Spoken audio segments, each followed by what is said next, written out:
من شرور أنفسنا ومن سيئات أعمالنا من يهده الله فلا مضل له ومن يضلل فلا هادي له ونشهد أن لا إله إلا الله وحده لا شريك له ونشهد أن محمدا عبده ورسوله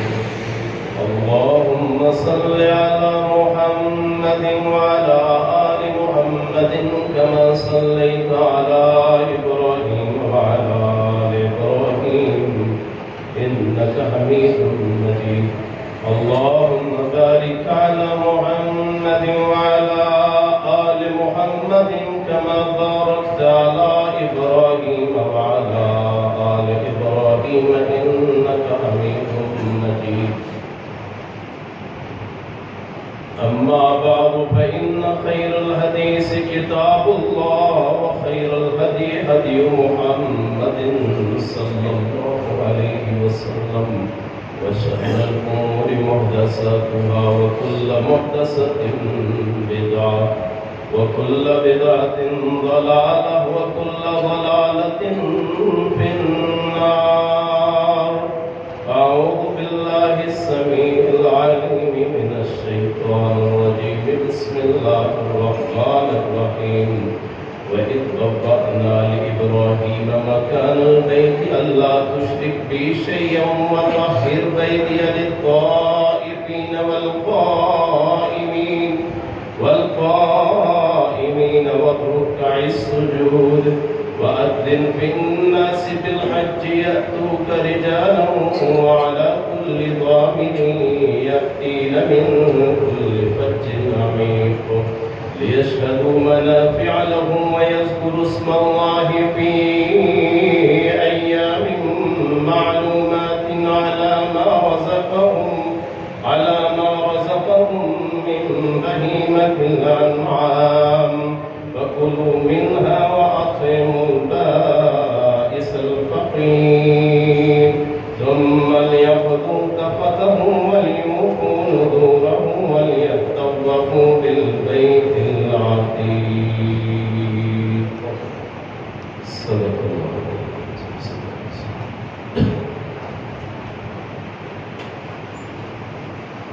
برادران اسلام بزرگوں دوستوں بھائیوں سننے والی معززات سامعات بہنوں ماؤں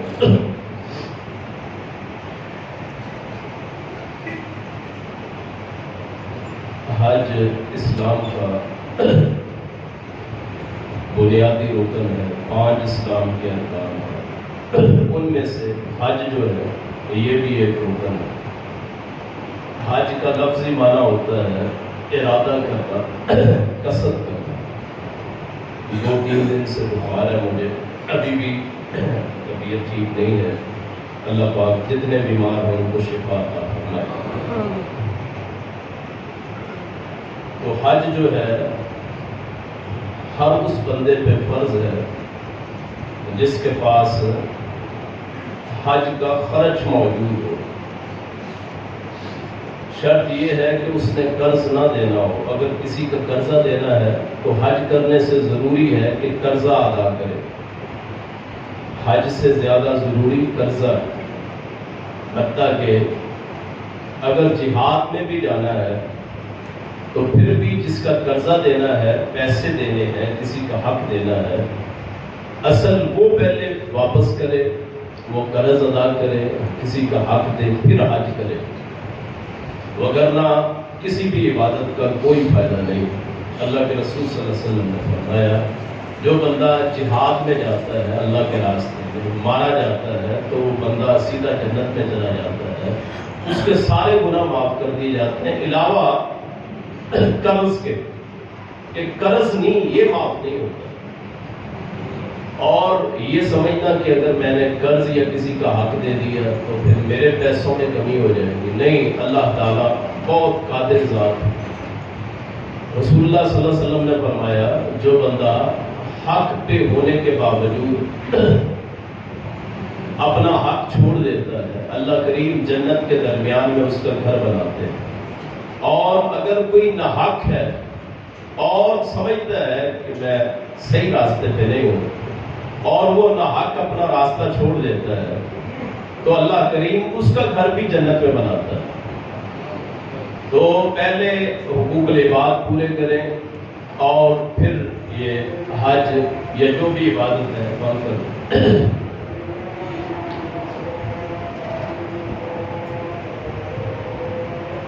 حج کے مخصوص ایام ہوتے ہیں، 8 ذی الحج سے لے کے 13 ذی الحج تک، یہ 6 دن ہوتے ہیں جو حج کے دن ہوتے ہیں۔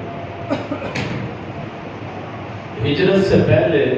بلکہ فتح مکہ سے پہلے کسی کے بھی حج کی کوئی وقت نہیں تھی، کسی صحابی نے حج کیا ہو یا کسی اور نے، کیوں وہاں بت پڑے ہوئے تھے تو ان بتوں کے اٹھتے ہوئے نہ طواف کا فائدہ تھا اور نہ حج کا عمرے کا ثواب۔ اللہ کے رسول نے ایک حج فرمایا ہے، زندگی میں ایک حج، پہلا اور آخری حج، جسے حجۃ الوداع کہتے ہیں۔ آپ کی زندگی میں 2 حج آئے ہیں فتح مکہ کے بعد۔ ایک حج 9 ہجری میں حضرت ابوبکر رضی اللہ عنہ انہوں نے قیادت کی ہے، وہ امین ہے، اور ایک حج وہ آخری ہے جو 10 ہجری میں حضرت رسول اللہ صلی اللہ علیہ وسلم نے کیا ہے اپنی وفات سے 4 ماہ پہلے، یعنی آپ ربیع الاول کی 12 تاریخ کو فوت ہوتے ہیں، اس سے پہلے آپ مہینے شمار کریں، محرم، صفر، ربیع الاول، 3 مہینے آپ نے پہلے حج کیا ہے اپنی وفات سے۔ پہلا حج کیوں نہیں کیا؟ اس لیے کہ وہاں بھی مشرکین کے اثرات تھے، وہ مشرک افراد موجود تھے، تو آپ نے پھر حکم دیا حضرت ابوبکر کو کہ اس سال اعلان کریں کہ آئندہ جتنے بھی مشرک ہیں، انما المشرکون نجس، سورۃ توبہ کہتے ہیں، فلا یقربوا المسجد الحرام بعد عامہم ھذا، جتنے مشرک ہیں وہ پلید ہے، ناپاک۔ مشرک کی پلیدی جو ہوتی ہے وہ جسمانی نہیں ہوتی، روحانی ہوتی۔ مشرک آدمی جس کا عقیدہ اللہ کے علاوہ کسی پہ ہو، قرآن کریم کہتا ہے وہ نجس۔ آپ شرک کا معنی ذرا سمجھ لیں تو آپ کو آسانی ہوگی مطلب سمجھنے میں کہ مشرک ناپاک کیوں ہوتا ہے۔ وہ مشرک چاہے کلمہ گو ہو یا کلمہ نہ پڑھنے والا، وہ ناپاک کیوں ہوتا ہے، اس کا آپ اگر لفظی معنی سمجھ لیں گے تو شرک کا، پھر آپ کو سمجھ آئے گی کہ مشرک ناپاک کیوں ہوتا ہے۔ شرک کا لفظی معنی ہے حصہ، شرک کا لفظی معنی ہے حصہ۔ جو بندہ اللہ کا حصہ چھین کے غیروں کو دیتا ہے وہ دراصل اللہ کے حصے میں کسی اور کو شریک بناتا ہے۔ یعنی اللہ کے جو اوصاف ہیں، اللہ کی جو تعریفیں ہیں، اللہ کے جو کام ہیں، اللہ کے جو معاملات ہیں، اللہ کے جو اختیار ہے، اللہ کا جو اقتدار ہے، اللہ کی جو قوت ہے، اللہ کی جو طاقت ہے، اللہ کا جو دائرہ اختیار ہے، اس میں کسی اور کو شامل کرنا، وہ کسی بھی لحاظ سے ہو، نظر کے لحاظ سے، وہ شرینی کے لحاظ سے، وہ اولاد کے لحاظ سے، رزق کے لحاظ سے، عزت کے لحاظ سے، ذلت کے لحاظ سے، کاروبار کے لحاظ سے، کسی بھی لحاظ سے ہو، وہ دراصل اللہ کے حصے کو چھین کے اللہ سے جھگڑا کرتا ہے اور اللہ اس کے دل کو ناپاک بنا دیتا ہے۔ کیوں؟ اللہ تعالیٰ کی کبریائی اللہ کی چادر ہے، جو اسے چھینتا ہے اللہ کریم اسے ذلیل و رسوا کر دیتا ہے۔ وہ ظاہری دیکھنے میں کتنا ہی خوشنما خوبصورت کیوں نہ ہو، کتنا ہی اس کا چہرہ بارونق کیوں نہ ہو، کتنا ہی چمکتے چہرے والا کیوں نہ ہو، لیکن وہ دراصل وہ پلید ہوتا ہے، نجس ہوتا ہے، اس کا دل جو ہے اس میں غیر اللہ ہوتا ہے، اس وجہ سے اللہ اسے ناپاک بتلاتا ہے۔ انما المشرکون نجس۔ آپ اگر حج کرنے جا رہے ہیں، آپ اگر عمرہ کرنے جا رہے ہیں تو اپنے آپ کو پہلے شرک سے پاک کریں۔ فلا یقرب المسجد الحرام بعد عامہم ھذا۔ مشرک سے اللہ کے رسول کو اتنی نفرت تھی کہ 9 ہجری کو اس لیے حج نہیں کیا کہ کہیں مشرک میرے ساتھ نہ ہو۔ یعنی شرک اللہ کے رسول کو سب سے زیادہ ناپسند۔ اور ہماری امت، ہماری قوم ہر اونچے نیچے کو اپنا وہ مشکل کشا سمجھتی ہے، داتا سمجھتی ہے، غریب نواز سمجھتی ہے، اپنا حاجت روا سمجھتی ہے، بگڑی بنانے والا سمجھتی ہے، اپنی روزی اولاد کا مالک سمجھتی ہے۔ اللہ کے رسول کو مشرکوں سے اتنی نفرت ہے، جو انبیاء کا شیوا بھی ہے، کہ مشرکوں کی موجودگی میں رسول اللہ نے حج کرنا بھی گوارا نہیں کیا۔ سب سے پہلے جو حج پہ جانا چاہتے ہیں، کسی بھی فرقے کے ہوں، کسی بھی مسلک کے ہوں، کسی بھی مذہب کے ہوں، سب سے پہلی بنیادی شرط یہ ہے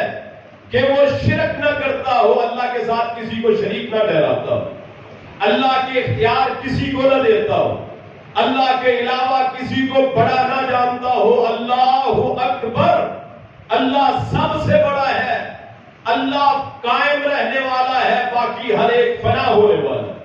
وہ انبیاء ہو، اتقیاء ہو، اولیاء ہو، صلحاء ہو، ساری کائنات فنا ہونے والی ہے، صرف اللہ کی ذات بقا والی ہے، باقی رہنے والی، صرف اس کو بقا ہے۔ اپنے دل میں یہ تصور بٹھائے کہ اگر ساری کائنات میرے خلاف ہو جائے اور اللہ میرے ساتھ ہو تو ساری کائنات میرا کچھ بگاڑ نہیں سکتی، اور اگر سارے ہی میرے ساتھ ہو، اللہ میرے خلاف ہو، سارے مل کے مجھے بچا نہیں سکتے، نفع نہیں دے سکتے۔ جب تک اگر آپ کا یہ عقیدہ نہ ہو، آپ کے حج کی کوئی پرواہ نہیں ہے اللہ کو، کیوں آپ اللہ کے ساتھ شرک کرتے ہیں؟ کتنے لوگ یہاں سننے آتے ہیں، باہر بھی سنتے ہیں کہ جی مشرک ناپاک ہوتا ہے، لیکن اس کے باوجود شرک کرتے ہیں، اس کے باوجود شرک کی رسومات کرتے ہیں، صرف اس لیے یہ میں 5-7 منٹ ہر جمعے میں، ہر تقریر میں، ہر واعظ میں، موضوع کوئی بھی ہو، اللہ کی رضامندی کے لیے شرک کا ضرور بیان کرتے ہیں، توحید کا ضرور بیان کرتے ہیں۔ ہو سکتا ہے آدمی کی زندگی کا کوئی پتہ نہیں کبھی گزر جائے تو قیامت کے دن یہی نجات کے لیے کافی ہو کہ اس نے ایک دن کہا تھا کہ اللہ ایک ہوتا ہے، اس کے علاوہ کوئی اور معبود نہیں۔ یاد رکھیں، زندگی ختم ہونے والی، چھوڑے خاندانوں کو، جی میرا خاندان پرانا ہے، جی پرانے بیعتیں کی ہوئی ہیں، جی ہم نے پراں کے کڑے پہنے ہوئے ہیں، تعویذ پہنے ہوئے ہیں، پراں بزرگوں کی تصویریں ہمارے گھروں میں، کیسے چھوڑ دیں؟ کیا ماں باپ کا عقیدہ چھوڑ دیں؟ کیا والدین جو گزر گئے، بہن بھائی گزر گئے، کیا وہ سارے غلط تھے؟ ہاں، اگر وہ اللہ کے علاوہ کسی کو بھی مشکل کشا سمجھتے، کسی کو یہ سمجھتے کہ یہ اللہ کے قریب کر سکتا ہے، تو وہ غلط تھے، غلط راستے پہ تھے، چاہے میرے والد ہی کیوں نہ ہو، چاہے میرا خاندان ہی کیوں نہ ہو، جو میں بیان کر رہا ہوں یہاں کھڑا ہو کے، قرآن میرے سامنے ہے کہ چاہے میرا بھائی کیوں نہ ہو، چاہے میری بہن کیوں نہ ہو، ماں کیوں نہ ہو، باپ کیوں نہ ہو، اللہ کی قسم ہے جو اللہ کے غیر کی طرف منسوب ہے وہ غلط راستے پہ ہے، صحیح راستے پہ نہیں ہے۔ صحیح راستے پہ وہی ہے جو ایک اللہ کو مانتا ہے، محمد رسول اللہ کی سنت کو مانتا ہے صلی اللہ علیہ وسلم۔ تو حج پہلے سال اس لیے نہیں کیا، خانہ کعبہ کے بعد، فتح کے بعد، کہ وہاں مشرک تھے۔ حضرت ابوبکر صدیق کو بھیجا پیغام دے کے، سورہ توبہ اتری کہ ان مشرکوں سے کہہ دو کہ یہ ناپاک ہے، مسجد حرام میں عمرہ تو کیا، طواف تو کیا، قریب پہ نہیں آ سکتے۔ فلا یقرب المسجد الحرام، آئندہ کے بعد اس سال اجازت، چونکہ نیا دور تھا، نئی فتح، اسلام کسی کو مجبور نہیں کرتا کہ دین تبدیل کرو۔ آپ بر صغیر میں دیکھیں کتنی دور کے اسلام آیا، لیکن تعداد ہندوؤں کی زیادہ رہی۔ اگر بزور قوت مسلمان کرتے، اس علاقے میں کوئی ہندو نہ ملتا، کوئی اور قوم نظر نہ آتی، صرف مسلمان ہوتے۔ اسلام نے بزور قوت کسی کو دین تبدیل کرنے پہ مجبور نہیں کیا، کسی کو نہیں۔ لیکن اللہ کے رسول کا فرمان دیکھیے کہ مشرک سے اتنی نفرت ہے کہ آئندہ کے بعد دین جہاں مرضی بلاؤ، شام میں چلے جاؤ، کسی اور علاقے میں چلے جاؤ، مکے میں داخل نہیں ہونا۔ کیوں؟ تم ناپاک ہو، نجس ہو، پلید ہو۔ جو شرک کرتا، اور میرا عقیدہ یہ ہے، وہ پاکستان کا مشرک ہو، ہندوستان کا ہو، بنگلہ دیش کا ہو، 7 بر اعظموں کا ہو، حتیٰ کہ مدینے میں بھی اگر کوئی مشرک رہتا ہے، اور ہو سکتا ہے وہ مکے میں بھی ایسے عقیدے والا ہو، وہ پلید ہے، ناپاک ہے، نجس۔ کسی کی کوئی وقت نہیں ہے. آپ کہیں گے نہیں جی شرک کیا ہوتا ہے؟ شرک تو جی یہ شرک نہیں ہے کسی قبر کے پاس چلے جانا اور اس پہ پھول چڑھا دینا. آپ جب کسی کے پاس جاتے ہو آپ کا عقیدہ یہ بنتا ہے کچھ نہ کچھ کر سکتا ہے. جاتے ہی کیوں ہیں؟ ہزاروں قبریں ہیں، آپ ایک قبر کو کیوں سمجھتے ہیں؟ آپ ایک جگہ کو کیوں سمجھتے ہیں؟ آپ ایک گدی کو کیوں سمجھتے ہیں؟ اس لیے کہ آپ کے دل میں عقیدت ہوتی ہے یہ میرا کام کر سکتا ہے، اور اسی کا نام شرک، اسی کو مشرک کہتے ہیں، اسی کام کو شرک کا کام کہتے ہیں. اللہ کے علاوہ کسی سے بھی مدد کی کوئی اپیل نہیں کی جا سکتی چاہے نبی ہی کیوں نہ ہو. حتیٰ کہ آپ کا روزہ مبارک جو ہے، اور میرا عقیدہ ہے کائنات میں سب سے بڑی ذات اللہ کی ذات کے بعد محمد رسول اللہ کی ذات ہے صلی اللہ علیہ وسلم. لیکن اگر کوئی شخص روزہ رسول کے پاس، قبر رسول کے پاس، مدفن رسول کے پاس، مقبرہ رسول کے پاس اگر کوئی جا کے ان سے مدد مانگے وہ بھی شرک کرتا ہے. ان سے بڑی ذات تو کوئی نہیں. جب اس کے پاس جا کے مدد مانگنے سے شرک ہو سکتا ہے تو ان بابوں کی، ان بیت والوں کی بکت ہی کیا ہے، حیثیت ہی کیا ہے؟ کوئی کسی کو فائدہ نہیں دے سکتا، اور اگر کوئی فائدہ دیتا ہے وہ وقتی فائدہ ہوتا ہے. کسی کو دعا کرنے سے بیٹا ہو جائے، قیامت کے دن شرک کی حالت کو اٹھایا جائے. کیا فائدہ ایسی اولاد کا؟ اور وہی اولاد جو غیروں سے مانگ کے مل جائے، شرم ہے، تف ہے، لعنت ہے، بے شرمی ہے اس اولاد پہ جو غیروں سے مانگی جائے. اور مرنے سے پہلے اگر شرک نہ کیا، قبر میں جا کے قبر ہی آپ کا وہ قیامت کا منظر بن جائے گی، وہاں عذاب قبر ہوگا. اس لیے کہ اس کو ساری زندگی پتہ نہ چلا کہ اللہ کے علاوہ کسی اور کو نہیں پکارنا تھا، اللہ کے علاوہ مجھ کو کچھ حاجت روا کوئی اور نہ تھا. یہی بنیادی عقیدہ، یہی اصل ہے حج کرنے کا، ہر عبادت کا. اور حج پھر آپ نے کیا، حجۃ الوداع، پوری جہاں مسلمان تھے اعلان کر دیا، سارے مسلمان پہنچو. ایک ایک مسلمان کو کہا پہنچو.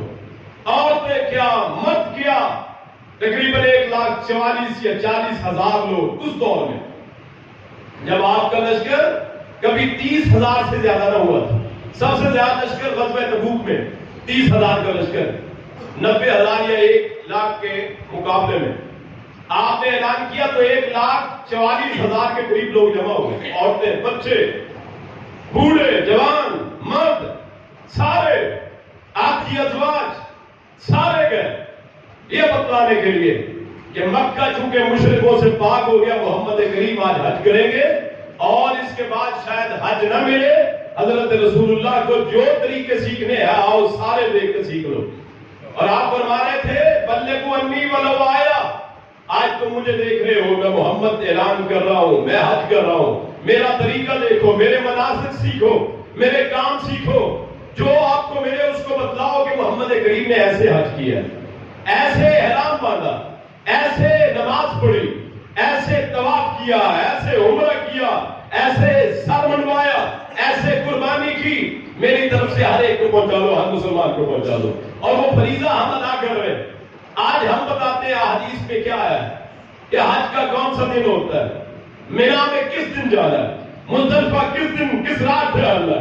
عرفات کے میدان میں کب جانا ہے، کیسے گڑ گڑا کے دعائیں کرنی ہے، کیسے وہاں مناجات کرنی ہے، کیسے وہاں اللہ سے اپنے گناہوں کی معافی مانگنی ہے، کیسے وہاں لبیک اللہم لبیک کہنا ہے، کیسے اپنے آپ کو حاضر کرنا ہے، کیسے اپنے آپ کو اللہ کے سامنے مجرم سمجھ کے، ملزم سمجھ کے، نوکر سمجھ کے، ملازم سمجھ کے، کمی سمجھ کے، اپنے آپ کو چھوٹا نیچ سمجھ کے اس کے سامنے جانا ہے. 2 صاف چادروں میں، سفید چادروں میں، جن پہ کوئی نشان بھی نہ ہو، جن پہ کوئی سرخ، کوئی سبز، کوئی اور نشان نہ ہو. وہ سفید چادریں وہ شاید یاد دلائیں کہ ایک دن میرا کفن بننا. وہاں لبیک اللہم لبیک، وہاں پکارتے جانا ہے. وہ دل کی کیفیت وہی جانتا ہے کہ آپ جب یہاں سے یہاں آپ احرام باندھتے ہیں تو آپ کے دل کی کیفیت کیا ہوتی ہے. آج اس گھر کو دیکھنے جانا ہے، آج اس گھر کی طرف روانگی ہے جس گھر کی طرف ساری زندگی میں نمازیں پڑھتا رہا، جس گھر کے بارے میں سنتا رہا، جس کو کبھی تصویر میں دیکھ لیا، کبھی کسی ویڈیو میں دیکھ لیا، کبھی کسی کو احرام باندھے طواف کرتے دل میں حسرت ہو کہ کاش یہاں میں بھی پہنچ جاؤں. دل میں یہ تمنا ہو کہ اس گھر کی زیارت مجھے بھی نصیب ہو جائے. اور وہ بڑے خوش نصیب جنہوں نے بار بار اس گھر کو دیکھا, اس پاکیزہ گھر کو دیکھا, اس منزہ عرفہ بالا گھر کو دیکھا, جس کے روب کا یہ عالم ہے شاید آدمی اسے ٹکٹ کی بات کے نہ دیکھ سکے, جس کے روب کی انتہا یہ ہے کہ آدمی اس کی طرف دیکھ کے آنکھوں میں آنسو آ جائے, کہ آدمی اس کے تصور سے آدمی خوشیوں سے معمور ہو جائے, کہ آدمی اس گھر کے خوبصورتی کے کیا کہنے, حالانکہ اس میں کوئی نہیں رہتا, وہ خالی گھر ہے, وہ میرے مولا کا گھر ہے, وہ کعبۃ اللہ ہے, وہ کالے غلاف میں لپٹا ہوا, وہ پتھروں سے بنا ہوا, عام بالکل عام معماروں نے تیار کیا ہوا, جہاں کہیں ابراہیم علیہ السلام طواف کرتے, کہاں جہاں رسول اللہ طواف کرتے, کہاں صحابہ طواف کرتے, کہاں آپ انبیاء رسول اللہ تمام انبیاء نے اس کا طواف کیا,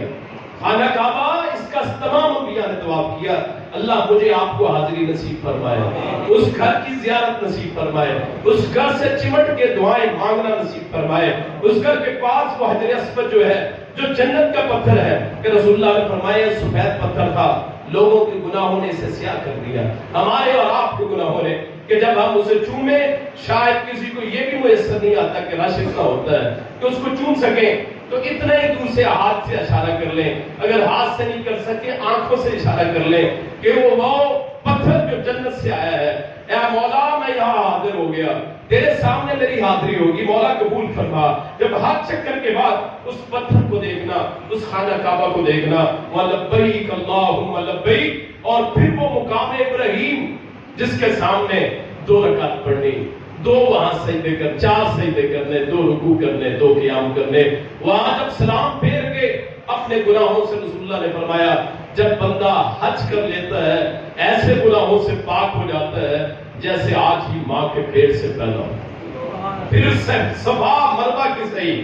7 چکر لگا لے, وہ بی بی ہاجرہ کی قربانی, اپنے بچے کے لیے ایک پہاڑ سے دوسرے پہاڑ تک, یہ ماں کی محبت اپنے بچے سے, اور اللہ کی محبت کتنی ہوگی. رسول اللہ نے فرمایا 69 مائیں ایک طرف ہوں تو اللہ کی محبت ایک طرف ہوتی ہے. وہ اپنے بچے کے لیے 7 چکر لگاتی ہے. آج تو پہاڑیاں شاید برابر ہو چکی ہوں, وہاں شاید تھوڑا سا نشان ہو کہ یہ صفا ہے یا مروہ ہے, عام آدمی کو تو شاید پتہ ہی نہ چلے, نشانات کے ذریعے یا کوئی بتا دے پھر پتہ چلے. یہاں سے آپ نے شروع کرنی ہے, صحیح کا معنی ہے کوشش کرنا, بھاگنا, چلنا, تیز چلنا, وہاں سے 7 چکر مکمل کر کے پھر وہاں آ کے وہاں سے باہر نکلی. اس ماں کی کیفیت کیا ہوگی کہ بچہ بلک رہا ہے, کھجوریں ختم ہو چکی ہیں, خوراک ختم ہو چکی ہے,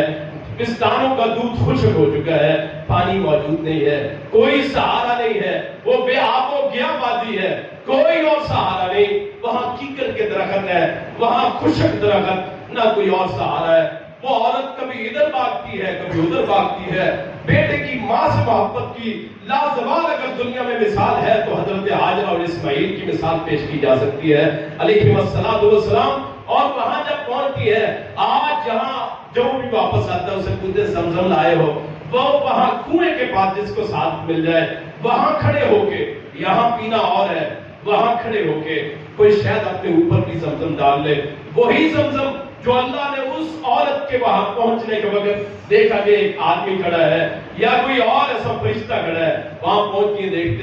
دیکھتی ہیں کہ وہاں ایک چشمہ اس کے پاؤں کے پاس سے, یا تو اللہ نے اسماعیل کا پاؤں میں اتنی کرامت اور معجزہ پیدا کر دیا کہ بچے کے پاؤں سے وہ چشمہ نکالا, یا پھر اس فرشتے نے وہاں ایڑ لگائی, وہاں سے چشمہ نکلا جس کو ہم زمزم کہتے ہیں, جس کا لفظی معنی تھم جا, رک جا. اور رسول اللہ نے فرمایا اگر وہ زمزم نہ کہتی تو وہ ایک نہر کی صورت میں جاری ہو جاتا کہ دنیا میں جہاں تک دیکھتے زمزم کا پانی ہی پانی ہوتا. اس پہ عورت نے وہاں لکیر لگا دی, پتھر لگا دیے, کنواں بنا لیا. آج وہ کتنے خوش نصیب ہوں گے, یا جتنے بھی جائیں گے وہ لاکھوں کروڑوں لوگ, شاید اربوں اب تک وہ مسلمان جا چکے جو زمزم سے اپنے پانی کو, اپنے جسم کو تر کرتے, اس پانی سے اپنے آپ کو سیراب کرتے کہ یہ پانی کھانے کا بھی کام کرتا ہے, پینے کا بھی کام کرتا ہے. زمزم پینے سے آپ کی خوراک کا بھی انتظام ہے, آپ کی پیاس کا بھی انتظام ہے, آپ آپ کے کھانے کا بھی انتظام ہے.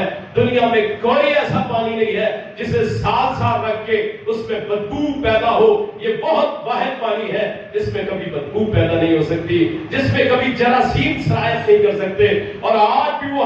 5,000 سال سے تقریباً وہ آج بھی چشمہ جاری ہے. اللہ ہر ایک کو توفیق عطا فرمائے اس چشمے سے سیراب ہونے کی, اس چشمے کے پانی پینے کی. اور جب وہ پی کے نکلتا ہے دل کتنا ٹھنڈا ہوتا ہے. ہم عام پانی پیتے وقت کہتے ہیں الحمدللہ الذی اطعمنا وسقانا وجعلنا مسلمین, الحمدللہ الذی اطعم وسقا وصفا وجعل له مخرجا, اللهم اطعم من اطعمنا واسقِ من سقانا. آج ہم دعائیں پڑھتے ہیں جو ہمیں کھانا کھلائے, جو پلائے. اس اللہ کی قدرت پہ حیران ہوئیے جس اللہ نے وہ چشمہ جاری کیا کہ وہاں حج کرنے کے بعد, عمرہ کرنے کے بعد جب آپ اپنے جسم پہ وہ ڈیریں, جب آپ پیئے تو یہ دعا پڑھے تو اس کی کششی کتنی ہوگی, اس کی اثر کتنا ہوگا. اللہ آسمان پہ فرشتوں میں بیٹھ کے عرش بری پہ بیٹھ کے شاید فخر کر رہا ہو. تم کہتے تھے یہ قتل و قتال کرے گا, تم کہتے تھے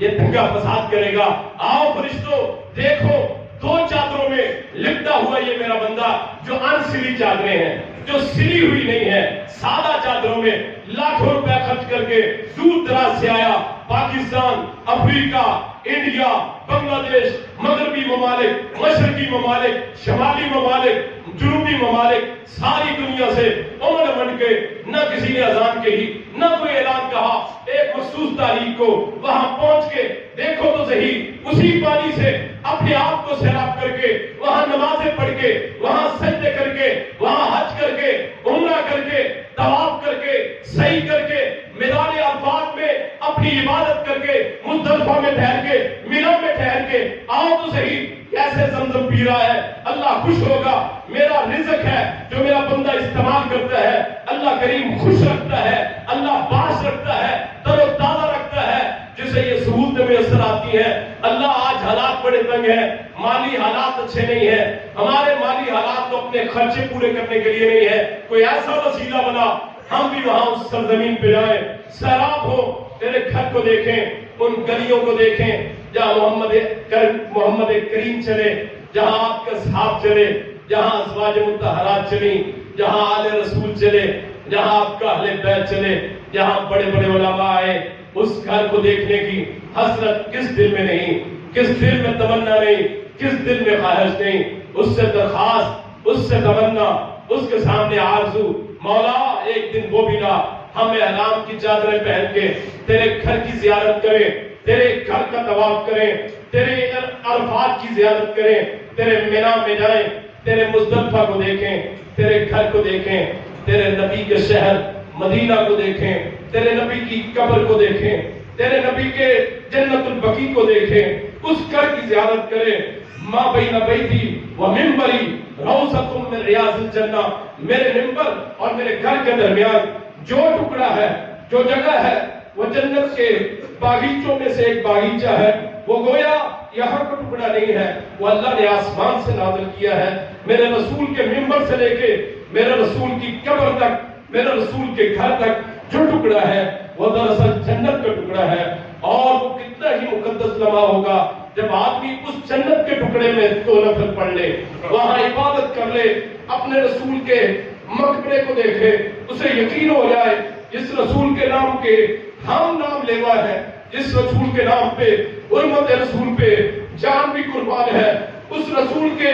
آج مقبرے کے سامنے کھڑے. حالانکہ وہ قبر بہت نیچی ہے, وہ قبر کافی نیچی ہے, جو آپ سوراخ دیکھتے ہیں, جو وہاں وہ نشان لگا ہوا ہے کہ ہونا رسول اللہ محمد رسول اللہ صلی اللہ علیہ وسلم. وہاں جا کے پڑھیں, یہاں پڑھنے والے درود وہاں پڑھیں, وہاں اللہ کے رسول پہ السلام علیکہ ایھا النبی, اور دل میں خوف اٹھے میرا نبی یہاں دفن ہے, میرے مصطفیٰ دفن ہے. پھر ساتھ جائیں, ان کے ساتھ یار غار صدیق اکبر دفن ہے, مدفون ہے, دل میں تسلی ہوتی ہے. ساتھ وہ خلیفہ عمر جس نے آدھی دنیا پہ اسلام کا جھنڈا لہرایا, السلام ہونا علی ابی بکر,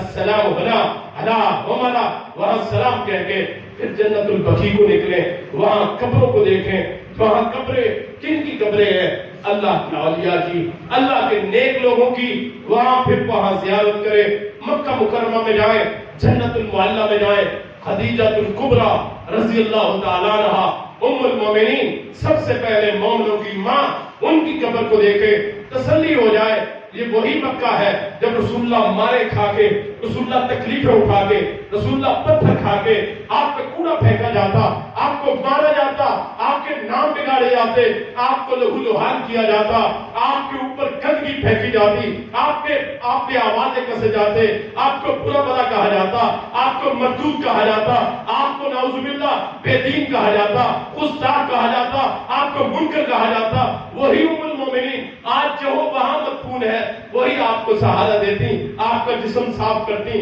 آپ کے ہاتھ کو دھوتی، آپ کے چہرے کو دھوتی، آپ کو کھانا پیش کرتی،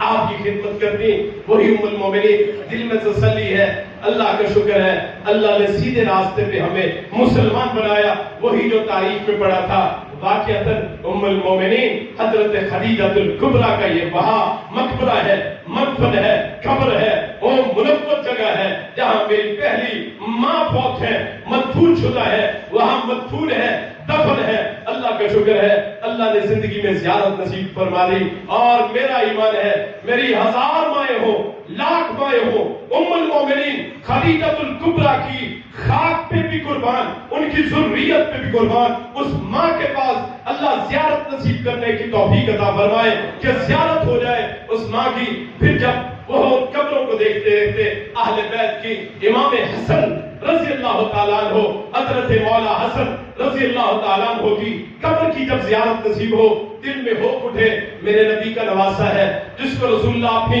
ایک ران پہ بٹھاتے، دوسری ران پہ حسین کو بٹھاتے، یا حضرت اسامہ بن زید کو بٹھاتے، اللہم انی احبہما فاحبہما، اے اللہ مجھے ان دونوں سے محبت ہے، تو بھی ان سے محبت کر، دل میں سکون ہو، اطمینان ہو، وہاں چین آ جائے کہ ہاں رسول اللہ کے نواسے کو دیکھ لیا، قبر کو دیکھا گویا انہیں دیکھ لیا، جیسے کوئی اپنے پرانے بزرگ کو دیکھ لے کہ دادا کی قبر ہے جس کا پتہ نہ ہو، جس جگہ سے ہجرت کر کے آیا ہو، دوبارہ اپنے گھر دیکھ لیا ہو اس دور میں شاید ہمیں موقع ملا ہو، اس دور میں شاید ہماری روح پٹک رہی ہو، شاید اللہ کے پاس وہاں جہاں اللہ نے قرار لے لیا، خبر سارے گواہی دیتے ہو میں تمہارا رب ہوں، تو اس کے بعد جب وہ علاقہ گزرا کہ انبیاء آتے گئے، 1,24,000 انبیاء کے بعد آخری پیغمبر آئے، ان کا دور ہو، ہماری روحیں اس وقت موجود تھیں۔ اس زمانے میں جب رسول اللہ کا زمانہ تھا، اصحاب رسول کا زمانہ تھا، پھر وہاں سے باہر نکلے، میدان احد کا آپ کو نظر آ جائے، سید الشہداء امیر حمزہ، حضرت حمزہ رسول اللہ کے چچا، وہ آپ کے بھائی بھی تھے، دودھ پیتے بھائی تھے، جس عورت کا دودھ حضرت رسول اللہ نے پیا اسی کا دودھ حضرت حمزہ نے بھی پیا، یہ آپ کے چچا بھی ہیں، آپ کے رضائی بھائی بھی ہیں، ان کی قبر پہ جائیں۔ یہ سید الشہداء جس کے کلیجے کو جبایا گیا، جس کے جسم کو مسح کیا گیا، جس کا مسئلہ کیا گیا، جس کی روح کو اللہ نے جنت میں قرار ٹھہرایا، جس کی روح کو اللہ نے سبز پرندے کی صورت میں جنت میں گھونسلہ بنا کے دیا، اے حمزہ تجھے لوگوں نے شہید کر دیا لیکن گھبرانے کی بات نہیں ہے، تو نے اپنے بھتیجے کے لیے اپنا دین ہی چھوڑ دیا، میری توحید کو مانا، حتیٰ کہ لڑتا لڑتا شہید ہو گیا، آ میری جنت میں، تجھے لوگوں نے شہید کیا، تجھے لوگوں نے تیرے کلیجے جبائے، تیرا مسئلہ کیا،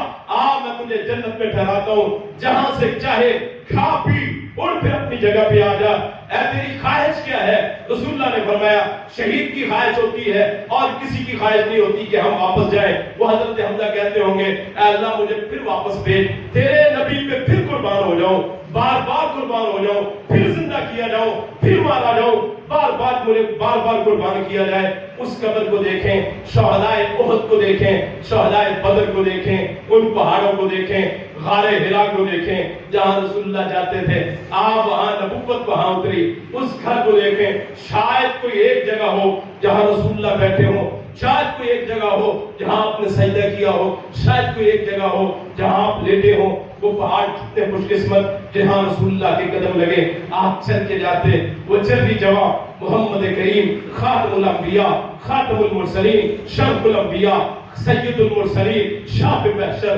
ساقی کوثر مدینہ کے مکہ کے در یتیم عبداللہ کے آقا عبداللہ کے در یتیم عبداللہ کے لال آمنہ کے جگر گوشہ حضرت محمد رسول اللہ صلی اللہ علیہ وسلم جن جن قدموں سے چل کے وہ آپ کا گھر جس کو آج مکتبہ بنا دیا گیا جہاں رسول اللہ کی پیدائش ہوئی کہ حضرت آمنہ کہتی ہے کہ جب رسول اللہ کی پیدائش ہوئی مجھے خواب آئی کہ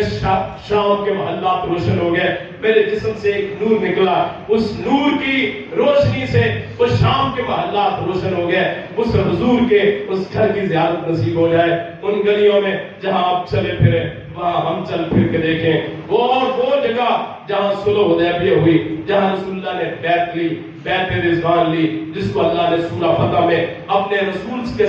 نام سے منسوب کر دیا، لقد رضی اللہ عن المؤمنین اذ یبایعونک تحت الشجرہ فعلم ما فی قلوبہم فانزل السکینۃ علیہم واصابہم فتحا قریبا، کہ پتہ چلا حضرت عثمان کو شہید کر دیا گیا جو آپ نے بھیجا تھا، قاصد بنا کے بھیجے تھے جنہیں، آپ کو افواہ پھیل گئی، رسول اللہ کو پتہ چلا، رسول اللہ نے کہا آؤ ہم پہلے عمرہ کرنے آئے تھے لیکن میرے عثمان کو شہید کر دیا گیا، میں عمرہ نہیں کروں گا، محمد جنگ کرے گا، عثمان کا بدلہ لے گا، ہاتھ پھیلایا، وہ ہاتھ کتنا مقدس ہے، ہاتھ کتنا مطہر ہے، کتنا پاک ہے، کتنا پاکیزہ ہے، وہ ہاتھ کتنا خوشنما ہے جو محمد رسول اللہ کا ہے، 1400-1500 ہاتھ اس ہاتھ کے اوپر آئے، آپ نے دیکھا ایک ہاتھ ابھی باقی ہے جو میرے داماد عثمان کا ہے، آپ نے دوسرا ہاتھ اٹھایا، دوسرا ہاتھ اس ہاتھ پہ رکھا، فرمایا عثمان موجود نہیں ہے لیکن محمد کا ہاتھ عثمان کا ہاتھ ہے، یہ بیعت رضوان،